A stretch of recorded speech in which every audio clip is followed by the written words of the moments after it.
You guys just keep asking for the more Reddit stories. So, I'm ready with the new tale. Let's read some cool, interesting cheating wife Reddit stories. And guys, I'm trying to hit 1,000 subs before the end of the year, and I think we can do it. So please subscribe and let's get straight into this one. If you asked anyone who knew us, they'd say Emily and I had the kind of marriage people dreamed about. She was the spark in every room she entered, the type of person who could turn strangers into friends with just one of her radiant smiles. She had this effortless charm, magnetic, intoxicating, that drew people to her like moths to a flame. Emily wasn't just beautiful, she was stunning in a way that made heads turn, but not in the cheap, superficial way. Her beauty was timeless, almond-shaped eyes that held a universe of secrets, a laugh that could thaw the coldest heart, and an energy that made you feel alive just being near her. I, on the other hand, was the grounding force in her life. A steady rock to her whirlwind. I'd always been the quiet, hard-working guy who preferred the shadows to the spotlight. While Emily shone brightly, I was content to let her take center stage. We balanced each other. Or at least, I thought we did. I adored her, worshipped the ground she walked on. My friends used to joke that I was one of those rare men who truly won the jackpot. And I believed them. Our marriage was solid, or so I thought. We had our rituals, our routines. Saturday mornings meant pancakes in the kitchen while she danced to old records.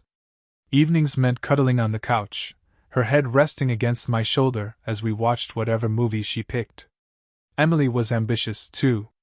She worked in marketing for a growing tech firm and had quickly climbed the ladder, earning respect and admiration from her colleagues. She thrived on the energy of her job, loved the challenges it brought. I was her biggest cheerleader, always there to support her dreams. When her company announced a work retreat at a luxury resort, a reward for the team's hard work, Emily was ecstatic.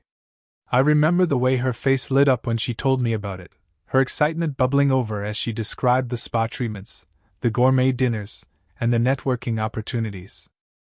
She deserved it, I told myself. She worked so hard, she deserved a break, a chance to shine.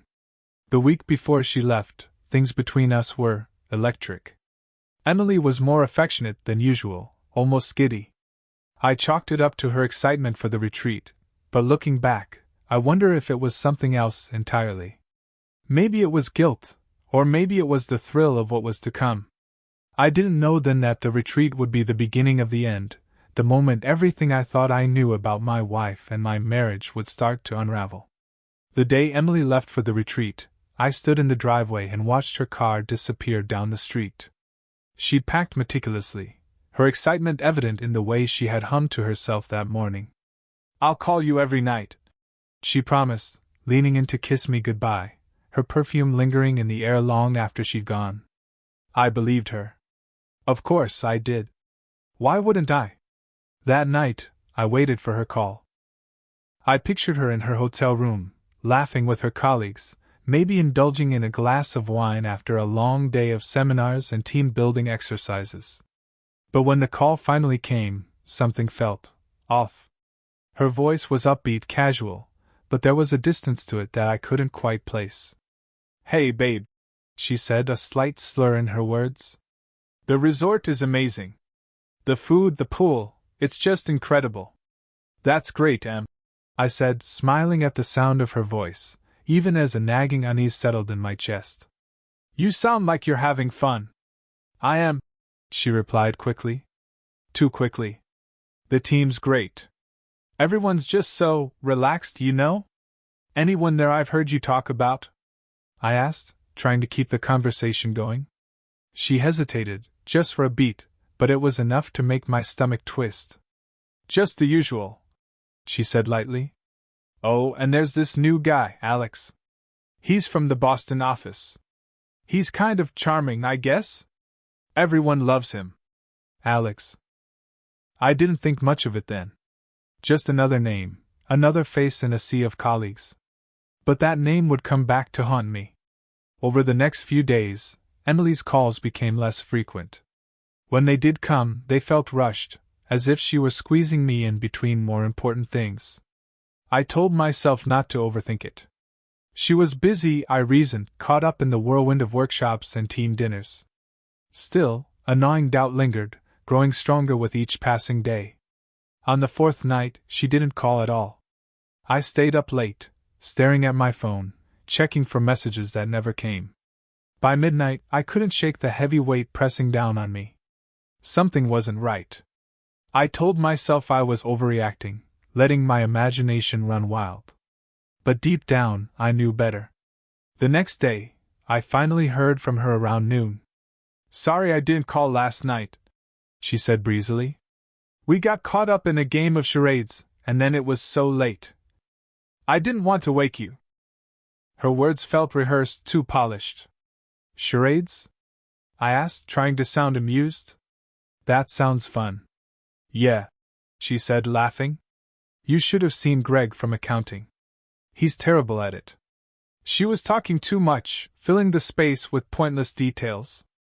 My instincts were screaming at me, but I pushed them aside. This was Emily. My Emily. She wouldn't. Would she? The answer came sooner than I expected. Emily came back from the retreat on a Sunday evening, her usual charm dialed up to 11. She waltzed into the house with a sun-kissed glow, her smile as bright as the sunset she'd left behind at the resort. "Babe," she called out as she dropped her bags. "I missed you so much." I pulled her into a hug, inhaling the scent of her shampoo, the familiar warmth of her body pressed against mine. For a moment, everything felt normal, like the doubts and suspicions I'd been harboring were nothing more than figments of my imagination. But then she pulled back, her eyes darting away as she busied herself unpacking. "How was your weekend?" she asked, her tone casual, almost too casual. "It was quiet," I replied, watching her closely. "Just missed having you around." She nodded, her back to me as she pulled clothes from her suitcase. "I miss you too," she said, her voice softer now. "It was a great trip, though. Lots of team bonding. You know how those things are." I didn't respond. Instead, I watched her movements, the way her hands hesitated as she folded a sweater, the slight flush that crept up her neck when I didn't immediately fill the silence. Something was wrong. The first crack in her story came 2 days later, when I ran into one of her colleagues, Mark, at the grocery store. We exchanged pleasantries, and then I casually asked about the retreat. Mark's smile faltered for just a moment, a flicker of something I couldn't quite place crossing his face. "Oh, yeah, it was interesting," he said, his voice measured. "The resort was amazing. Emily seemed to enjoy herself." "Interesting how?" I pressed, trying to keep my tone light. Mark hesitated, shifting awkwardly. "It was just, you know, these things always get a little wild after hours. Nothing too crazy." I left the store with my heart pounding, Mark's vague comment looping in my mind. What did he mean by wild? And why did it feel like he was holding something back? That night, I brought it up to Emily. "Ran into Mark at the store today," I said casually as we sat on the couch. "Oh?" She didn't look up from her phone, her tone carefully neutral. "Yeah," I said, watching her closely. "He mentioned the retreat. Said things got a little wild after hours." She laughed, but it sounded forced. "Oh, you know Mark? He loves to exaggerate. It was just drinks and silly games. Nothing scandalous." I didn't press further, but the knot in my stomach tightened. The truth finally came out 2 weeks later at a neighborhood barbecue. It was one of those informal gatherings, the kind where everyone brings a dish and drinks flow freely. Emily was her usual vivacious self, chatting and laughing with the neighbors. I tried to push my doubts aside, telling myself I was being ridiculous. That's when it happened. "Hey man," a guy from the next street over slurred, clearly a few beers in. "You're married to Emily, right?" I nodded, my guard immediately up. "Yeah, why?" He smirked, leaning closer. "Just heard some interesting stories from my buddy who was at her retreat. That Alex guy she works with? He's quite the charmer, isn't he?" My blood ran cold. "What are you talking about?" I asked, trying to keep my voice steady. The man shrugged, taking a long swig of his beer. Just some things Alex was bragging about. You know how these work retreats can get. I didn't respond. My hands were trembling, but I forced myself to stay calm. I needed to know more, but I couldn't press him without drawing attention. That night, I confronted Emily. What happened at the retreat? I asked, my voice low and controlled. Her face paled. What do you mean?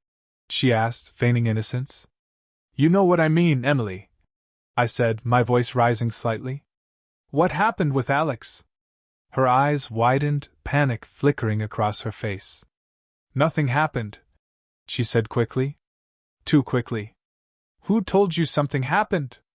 I didn't answer. I just stared at her, waiting. Finally, she cracked. It was nothing, she stammered. We were drunk, and he kissed me. I pushed him away, I swear. But the look in her eyes told a different story. I felt my chest tighten, anger and heartbreak colliding in a storm of emotions. Don't lie to me, Emily, I said, my voice shaking. Tell me the truth. And then she broke. I didn't mean for it to happen, she whispered, tears streaming down her face. It was just one night. We were drunk, and it didn't mean anything. I'm so sorry. Her words hit me like a punch to the gut. My perfect marriage, the life we'd built together, was a lie. And I had no idea what to do next. The days following Emily's confession were a blur of anger, heartbreak, and disbelief. I couldn't look at her without seeing him, Alex, the smooth-talking coworker who had stolen what I thought was mine. Every time I closed my eyes, I saw them together, laughing, touching, her betraying smile reserved for him. The images burned into my mind, feeding the fury growing inside me. Emily tried to salvage things. She followed me around the house, her tearful apologies punctuated with desperate promises. It meant nothing. She'd say, clutching at my arm, I love you, Jake. Only you? Please don't let this ruin us. But her words were hollow, like echoes in a vast, empty canyon. I wanted to scream at her, to demand how she could say it meant nothing when it had shattered everything. Instead, I retreated into silence, my thoughts a chaotic storm I couldn't escape.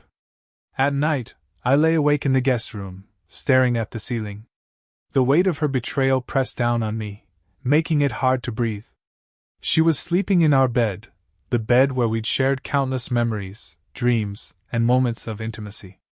Now, it felt tainted, just like everything else in our life. The next week, I started digging. Emily might have confessed to a drunken mistake, but I wasn't naive enough to believe I had the full story. People who cheat always downplay it, minimize the damage to protect themselves. If I was going to understand the truth, I had to find it myself. I began with her phone.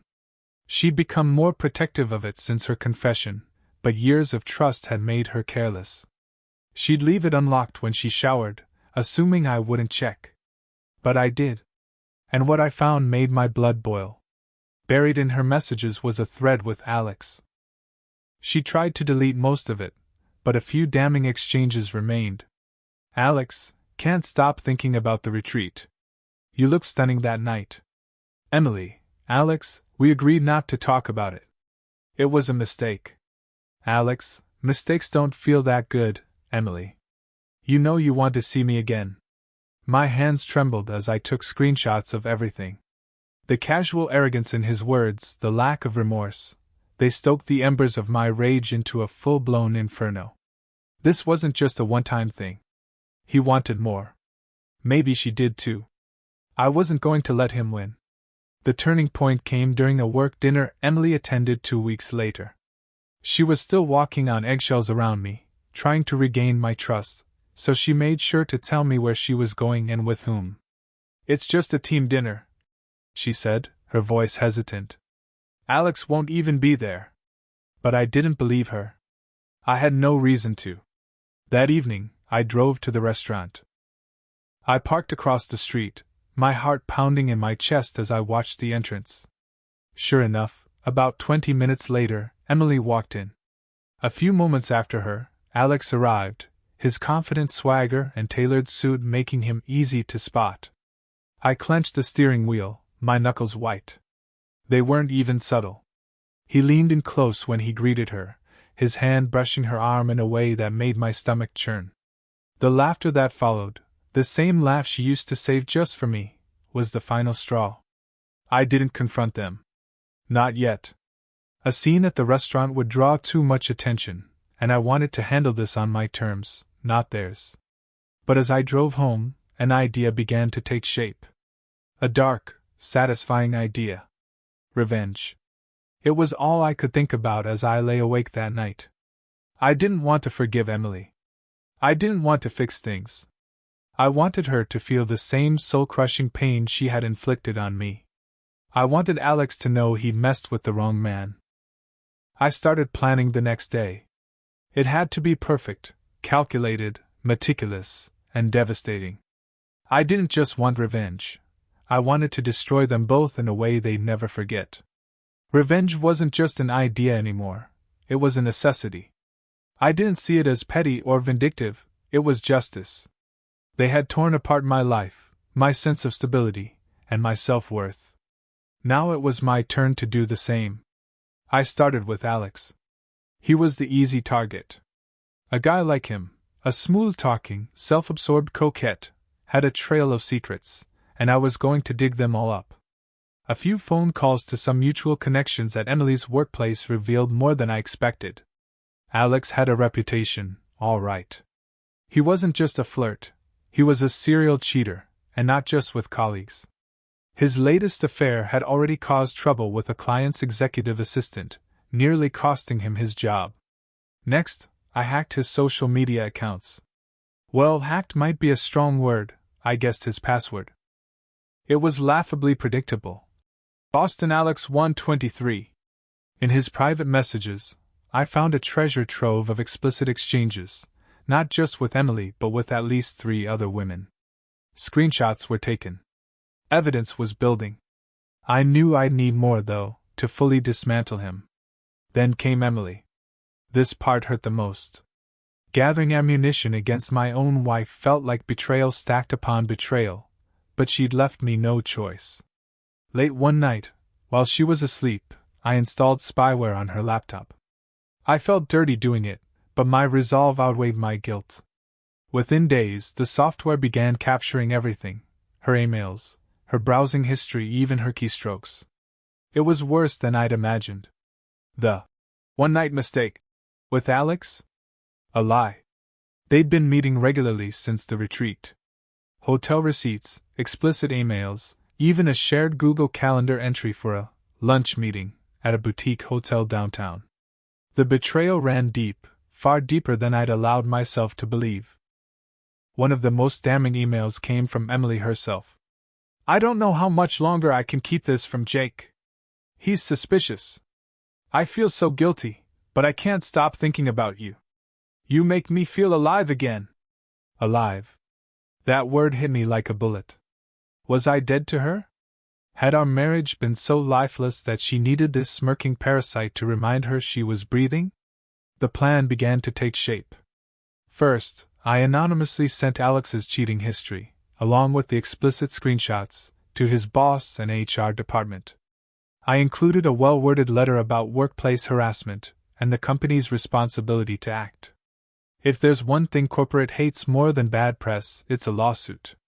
Alex's smug smile wouldn't last long once he found himself out of a job. But that was just step one. The real masterpiece would involve Emily. The day came when everything was ready. Emily left the house for a late afternoon yoga class, one of her new routines that I now knew was code for meeting Alex. While she was gone, I set the trap. I had printed every piece of evidence, screenshots of texts, emails, hotel bookings, everything. I left them neatly stacked on the dining table, weighed down with her wedding ring. The piece de resistance was a framed photo of us on our wedding day, now defaced with a simple note in red ink. I trusted you. I wasn't planning on just exposing her to me. I wanted her humiliation to be public, undeniable. She loved being the life of the party, the charming wife everyone adored. I was going to show everyone the cracks beneath her perfect facade. When she returned, I wasn't home. But I had set up cameras to capture her reaction, her panicked expression as she flipped through the damning evidence. I didn't want to miss a single second of her shock and regret. Her first call came about an hour later. I ignored it. Then another, and another. Each voicemail more frantic than the last. "Jake, I can explain. Please call me back. I didn't mean for this to happen. It's not what you think." I smiled, deleting each one. The final piece of my plan was yet to unfold, and it was going to make her and Alex regret ever crossing me. The final act of my revenge began the next day, at Alex's office. By then, my anonymous email had worked its magic. Rumors of Alex's misconduct had spread like wildfire through his company. HR had called him in for a mandatory meeting that morning. Meanwhile, Emily had been blowing up my phone all night and into the early hours, her messages ranging from desperate apologies to defensive justifications. I didn't reply to a single one. The trap was set, and I had front-row seats to the chaos I'd engineered. I arrived at Alex's office building at 10 a.m., parking just across the street where I had a clear view of the main entrance. It didn't take long. At exactly 10:15, Alex appeared, flanked by two grim-faced security guards. His face was a mix of shock and humiliation as they escorted him out, his belongings hastily stuffed into a cardboard box. I rolled down my window just enough to let the breeze carry my words. "Tough day, Alex?" I called out, my voice dripping with mock concern. He stopped, his eyes narrowing as they landed on me. Recognition flickered, then anger. He started toward my car, but the guards held him back. "You think this is funny, you bastard?" he shouted. "You think you've won?" "Oh, I'm not done yet," I replied, grinning. "Enjoy unemployment."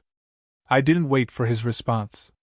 I started the car and drove off, satisfied that the first half of my plan had unfolded perfectly. Emily's reckoning came that evening. She was already home when I arrived, pacing the living room, her face pale and drawn. The stack of evidence I'd left on the table was gone, but I knew she'd spent hours poring over it. Her eyes were red and puffy from crying, her voice trembling as she said, "Jake, please. Can we talk?" I didn't answer. Instead, I dropped a flash drive onto the coffee table. "Play it," I said coldly. She hesitated, her fingers hovering over the drive like it might burn her. Finally, she plugged it into her laptop, her hands shaking. The video began to play. It was a compilation I'd painstakingly put together. Screenshots of her texts with Alex. Clips from the spyware showing her drafting emails to him. A recording of their Google Calendar meeting at the hotel, complete with timestamps. And finally, the piece de resistance, a candid photo I'd managed to snap of the two of them leaving the restaurant together, his hand on the small of her back. Emily gasped, her hand flying to her mouth. Tears streamed down her face as the video ended, the screen frozen on the damning photo. "Jake," she whispered, her voice breaking. You don't get to talk," I interrupted, my tone icy.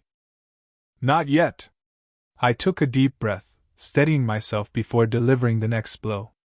"I've sent copies of that video to your parents, your sister, and every single one of your coworkers. By now, everyone who thought you were perfect knows the truth."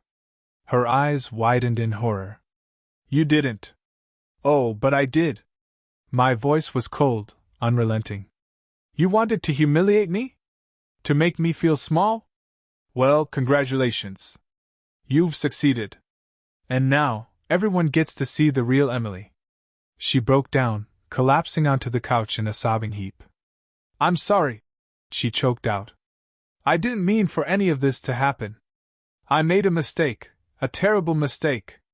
"A mistake?" I repeated, my voice rising. "You didn't trip and fall into his arms, Emily. You planned this. Over and over again. You chose him." She looked up at me, desperation etched into every line of her face. "What do you want from me?" she begged. "I'll do anything, just tell me what you want." I stared at her, the woman I'd loved, the woman I thought I'd spend the rest of my life with. And for the first time, I felt nothing. No love, no pity. Just a hollow emptiness. "I want a divorce," I said simply. and you're going to give it to me on my terms. No alimony, no splitting assets. You walk away with nothing, Emily. Nothing but the consequences of your actions." She opened her mouth to protest but quickly shut it, realizing she had no leverage left. I had taken everything from her, just as she had taken everything from me. As I walked out of the house that night, I felt an overwhelming sense of release. The weight of her betrayal, the anger, the heartbreak, it was all gone. In its place was a cold satisfaction, the knowledge that I had fought back and won. But the fight wasn't over yet. I had one final surprise planned for Alex and Emily, a parting gift they'd never forget. "Would you like me to continue?"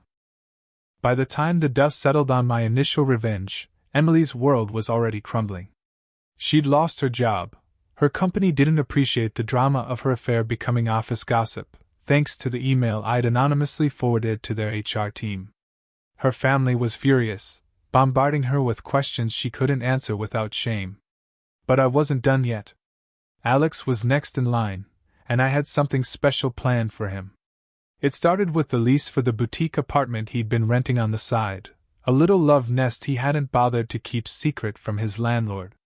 A few calls and a fabricated inquiry to the leasing office revealed that Alex hadn't been entirely truthful on his application.